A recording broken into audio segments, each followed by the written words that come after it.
faisait pas vraiment un temps à mettre un ferry battle dans le ciel, en ce mercredi 23 du mois d'août de l'année 1940.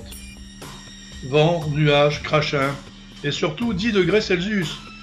Ah, faut qu'on vous explique ce qu'est un ferry battle. Quand nous avons appris qu'avait existé un ferry battle, nous avons fait ce que tout bon internaute fait. Dans l'ignorance, nous nous sommes précipités sur notre Wikipédia qui nous dit « Le ferry battle est le premier avion britannique du type chasseur-bombardier fabriqué par la firme Fairey Aviation Limited, mise en service par la Royal Air Force. Le premier essai en vol a lieu en 1936. Envoyé en France dès juillet 1939 pour s'opposer à l'avancée des troupes allemandes, ces appareils sont les premiers de la RAF à effectuer des vols opérationnels. Cet appareil emporte 3 personnels, un pilote, un radionavigant, un mitrailleur. De dimensions nettement plus importantes que les chasseurs de son temps, il peut emporter une quantité considérable de carburant et de ce fait, voler très loin.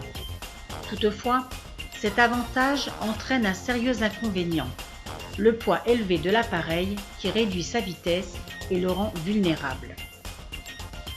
En outre, il est doté de 2 mitrailleuses défensives inadaptées pour faire face aux chasseurs ennemis. Sous-motorisé, il est fragilisé face aux chasseurs et à la flak, la DCA. L'épreuve du feu est désastreuse. En mai 1940, afin de contrer la percée de Sedan par les divisions blindées allemandes dans les Ardennes, 71 battles sont envoyés bombarder les ponts sur la Meuse. 40 ne reviennent pas. Au combat de Dunkerque, les ferry battles participent héroïquement, mais sont surclassés par les appareils ennemis. Devant ces carences évidentes, ils sont donc, à compter de décembre 1940, progressivement retirés du front et employés à des tâches secondaires, à savoir avions de liaison ou d'entraînement. Or donc, ce 23 août 1940, 6 pilotes de la RAF sont réunis dans un baraquement de l'aérodrome militaire d'East Church.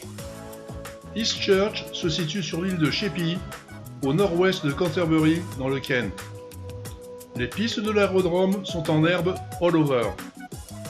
Au début de la Seconde Guerre mondiale, East Church abrite le 142e Squadron de la RAF, destiné, à l'époque, au bombardement de jour. Il est équipé du Ferry Battle. Nos 6 pilotes du 142e Squadron étudient les éléments de la mission d'aujourd'hui. Détruire une concentration de vedettes allemandes, des S-Boots, comme les nomment les Allemands, stationnés dans le port de Boulogne, à l'entrée du chenal. Ces embarcations que les Alliés nomment E-Boats, I comme ennemi et les Allemands S-Boots, S comme Schnell, sont en fait des vaisseaux d'attaque rapide de la Kriegsmarine, longs de 33 mètres, pesant 80 tonnes. Ils sont lourdement armés de tubes lance-torpilles, avec 4 torpilles, 3 canons de 20 mm et un canon flak de 37 mm. Les 3 moteurs diesel développent 2500 chevaux. Ils sont capables de supporter plus de 80 km/h avec des pointes allant jusqu'à 90 km/h. L'équipage peut atteindre 30 marins. Dès 1940, les premiers plans incluaient des SFF, des bunkers pour S-Boots, dans les ports de Cherbourg, Boulogne, Ostende, Leeuwarden et Rotterdam. En août 40, 4 Schnellboots sont déjà amarrés à Boulogne. Par la suite, il est prévu d'y accueillir 12 embarcations dans des bunkers construits à cet effet, comme le montrent les photos de l'époque. C'est la destruction de ces 4 navires qui occupe la mission d'aujourd'hui de nos 6 ferry battles.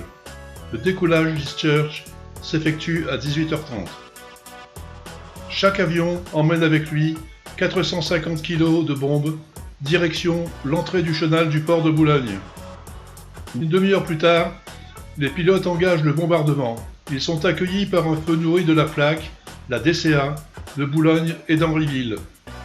Quand fond sur eux une unité de Messerschmitt B-109, et là, la lutte devient vraiment inégale.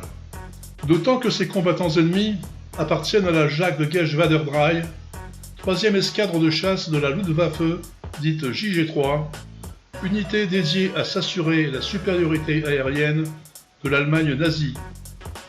C'est au cours de cet engagement que 2 ferry battles sont touchés. Le premier, le L5582, fortement endommagé, s'abîme en mer au large de Boulogne. Des 3 occupants, un seul survit au crash, le sergent Thompson. Il est rapidement récupéré par l'armée allemande et fait prisonnier. Sont décédés le sergent Bob Pierce, 26 ans, membre de la réserve de volontaires de la Royal Air Force, et Thomas Samuel Duncan, 26 ans, sergent de la RAF. 23 août, vers 20h. Le second ferry battle, le 5503, ne parvient pas à regagner les côtes d'Angleterre. Le pilote tente alors un atterrissage de fortune qui l'amène à se poser en catastrophe sur la plage du Portel jusqu'à s'immobiliser derrière l'épi. Les 3 membres d'équipage sont aussitôt faits prisonniers. Le sergent Lawrence Mortimer Lowry de la RAF, 19 ans, décédera peu après de ses blessures.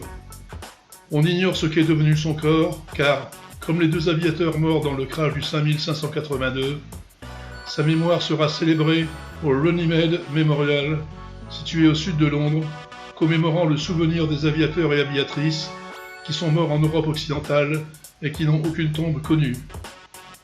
L'aspirant R.N. Taylor et le pilote officier A.G. Middleton sont emmenés et interrogés à l'Eden Hotel, réquisitionnés par l'armée occupante. Par la suite, ils furent incarcérés au camp de prisonniers Stalag 3, en Pologne. Le Stalag Luft 3 est un camp de prisonniers de guerre pour les pilotes pendant la Seconde Guerre mondiale. Il est situé en Pologne, près de Sagan, à 40 km à l'est de la frontière allemande et relève exclusivement de la Luftwaffe. Les prisonniers sont principalement des aviateurs britanniques et américains. On estime qu'au début de 1944, ils étaient plus de 10 500 prisonniers. Les tentatives d'évasion y ont été nombreuses, la plus connue étant celle de mars 1944. Cette évasion de masse était organisée par le comité X, créé au printemps 1943 et dirigé par le commandant Roger Buchel. Par un tunnel de 111 mètres de long, creusé à 10 mètres de profondeur, 76 pilotes réussirent à s'échapper du camp. Les Allemands traquèrent les évadés sur tout le territoire et tous furent repris à l'exception de 3 pilotes, 2 Norvégiens et un Néerlandais. Sur ordre d'Hitler, 50 d'entre eux, parmi les prisonniers repris, furent fusillés. L'évasion de 1944 a été immortalisée par le célèbre film La Grande Évasion, sorti en 1963 avec Steve McQueen.